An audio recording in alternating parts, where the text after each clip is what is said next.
আসসালামু আলাইকুম এভরিওয়ান, আমি ট্রেড উইথ তানভীরের পক্ষ থেকে আমি তানভীর আপনাদের সবাইকে আমার নতুন ভিডিওতে স্বাগত জানাচ্ছি। আমি গত ভিডিওতে ই জেনারেশন শেয়ারটি নিয়ে আলোচনা করেছিলাম, সেটি ফান্ডামেন্টাল এবং টেকনিক্যাল অ্যানালিসিস আলোচনা করেছিলাম। সাথে সাথে আমি ওই শেয়ারটির সাপোর্ট এবং রেসিস্ট্যান্স নিয়ে আলোচনা করেছিলাম। যারা এই ভিডিওটি মিস করে গিয়েছেন তারা অবশ্যই আমার চ্যানেলে গিয়ে সেই ভিডিওটি দেখে আসবেন। এছাড়াও আমি ভিডিওটির ডেসক্রিপশন লিঙ্ক দিয়ে দিব, চাইলে সেখান থেকেও দেখে আসতে পারেন। আমি এখন থেকে ভেবেছি যে নিয়মিত আমি ভিডিও আপলোড করব, প্রতিদিন 2 থেকে 3টি শেয়ার নিয়ে আলোচনা করব এবং সেগুলো fundamental analysis, technical analysis, support, resistance সব কিছু নিয়ে আলোচনা করব। আমি আজকে এখন যে শেয়ারটি নিয়ে আলোচনা করব সেটি হচ্ছে এমব্রায়েড অয়েল। চলুন আর কথা না বাড়িয়ে মূল ভিডিওতে যাওয়া যাক। তার আগে বলে রাখি, আমার ভিডিওগুলো যদি ভালো লেগে থাকে এবং আপনার উপকারে এসে লাগে তাহলে অবশ্যই আমার চ্যানেলটি সাবস্ক্রাইব করে দেবেন এবং পাশে থাকবেন। এমব্রায়েড অয়েল একটি ফুড সেক্টরের এ ক্যাটাগরি শেয়ার এবং এর পেইড আপ ক্যাপিটাল হচ্ছে 91 কোটি, এর মার্কেট ক্যাপ হচ্ছে 285 কোটির বেশি, এর অথরাইজ ক্যাপিটাল হচ্ছে 100 কোটি টাকা। লং টার্ম এর লোন আছে 130 কোটি টাকার মতো এবং শর্ট টার্মে এর খুবই কম পরিমাণ অর্থাৎ 70 লাখ টাকার লোন আছে। এই কোম্পানিটি ডিএসইতে 2014 সাল থেকে লিস্টেড অবস্থায় রয়েছে। এই কোম্পানিটির 54% শেয়ার ডাইরেক্টরদের কাছে রয়েছে, ইনস্টিটিউটের কাছে রয়েছে প্রায় 6% শেয়ার এবং বাকি 39.39% শেয়ার অর্থাৎ প্রায় 3,61,00,000 শেয়ার রয়েছে পাবলিকের কাছে। কোম্পানিটির পি রেশিও 9.37 এবং ইপিএস হচ্ছে 3.34 টাকা। ন্যাভ নেগেটিভ রয়েছে। ন্যাভ মূলত নেগেটিভ থাকার জন্য এই শেয়ারটির এত পরিমাণ পতন হয়েছে। গত 52 সপ্তাহের মধ্যে এর সর্বনিম্ন পরিমাণ ছিল, অর্থাৎ সর্বনিম্ন দাম ছিল 28 টাকা 60 পয়সা এবং সর্বোচ্চ দাম ছিল 160 টাকা।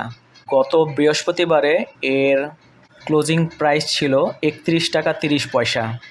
সো বলা যায় যে গত 52 সপ্তাহের যে লোয়েস্ট প্রাইস সেটার কাছাকাছি রয়েছে। 52 সপ্তাহের লোয়েস্ট প্রাইস ছিল 28 টাকা 60 পয়সা, এর কাছাকাছি রয়েছে 31 টাকা 30 পয়সায়। ফান্ডামেন্টালি এই কোম্পানিটি মোটামুটি ভালো পজিশনে রয়েছে, কিন্তু শুধুমাত্র নেট অ্যাসেট ভ্যালুটা নেগেটিভ থাকার কারণে এই শেয়ারটির, এই ভালো একটা শেয়ারের এত বেশি পরিমাণে নেগেটিভ হয়েছে, বেশি পরিমাণে পড়ে গিয়েছিল।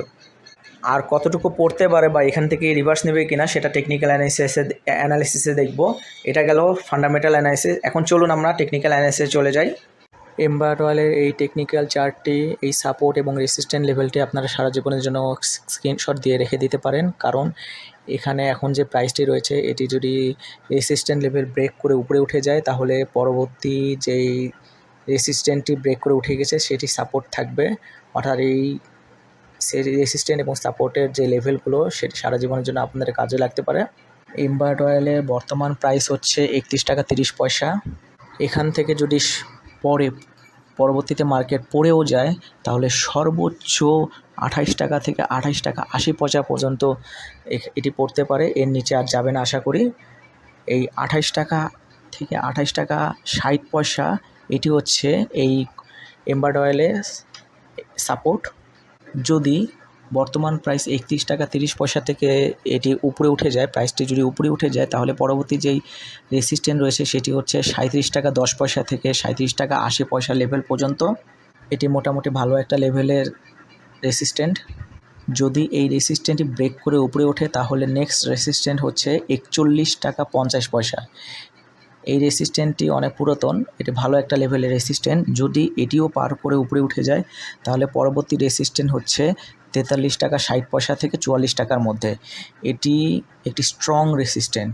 অনেকবার এইটি ব্রেক করতে চেয়েছে, কিন্তু এই 43 টাকা 60 পয়সা থেকে 44 পয়সার লেভেল, 44 টাকার লেভেলটি এটি ব্রেক করতে অনেকবার ব্যর্থ হয়েছে। যদি এইটিও ব্রেক করে উপরে উঠে যায় তাহলে পরবর্তী রেসিস্ট্যান্স হবে 52 টাকা 80 পয়সা থেকে 53 টাকা 60 পয়সা লেভেল পর্যন্ত। যদি কোম্পানিটি 52 টাকা 80 পয়সা থেকে 53 টাকা 60 পয়সার যে রেসিস্ট্যান্সটি এটিও ব্রেক করে উপরে উঠে যায় তাহলে পরবর্তী রেসিস্ট্যান্স হবে 59 টাকা 40 পয়সা থেকে 59 টাকা 90 পয়সা, অর্থাৎ 59 টাকার 59.5 টাকা থেকে 60 টাকার মধ্যে যে রেসিস্ট্যান্সটা, এই রেসিস্ট্যান্টটাও যদি ব্রেক করে উপরে উঠে যায় তাহলে পরবর্তী রেসিস্ট্যান্ট হচ্ছে 80 টাকা 10 পয়সা থেকে 80 টাকা 50 পয়সার লেভেলের মধ্যে, এবং সর্বশেষ যে রেসিস্ট্যান্টটি হচ্ছে সেটি হচ্ছে 91 টাকা 50 পয়সা থেকে 92 টাকা 40 পয়সা পর্যন্ত। তো বর্তমানে যেই প্রাইসটি রয়েছে 31 টাকা 30 পয়সা, এখান থেকে পড়লেও মার্কেট পড়ে গেলেও সর্বোচ্চ পরিমাণে যেতে পারে 28 টাকার লেভেল পর্যন্ত, 28 টাকা থেকে 28 টাকা 60 পয়সা লেভেল পর্যন্ত। এবং উপরে উঠলে প্রথম বাধাটি হচ্ছে 37 টাকা থেকে 37.5 টাকা লেভেল পর্যন্ত।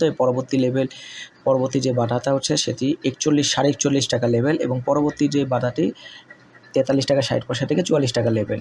এবং এটি পার করলে মোটামুটি বলা যায় যে ভালো একটা লেভেল চলে যেতে পারে, এবং সেটি 80 টাকা 10 পয়সা থেকে 80.5 টাকা পর্যন্ত যেতে পারে। এবং মার্কেট যদি খুব ভালো পজিশনে থাকে তাহলে এটি 91 থেকে 92 টাকার মধ্যে যেতে পারে।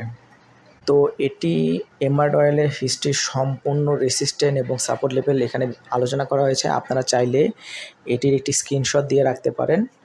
তো এটি ছিল আজকের আলোচনা। পরবর্তীতে নতুন কোনো শেয়ারের ফান্ডামেন্টাল এবং টেকনিক্যাল অ্যানালাইসিস নিয়ে আলোচনা করব।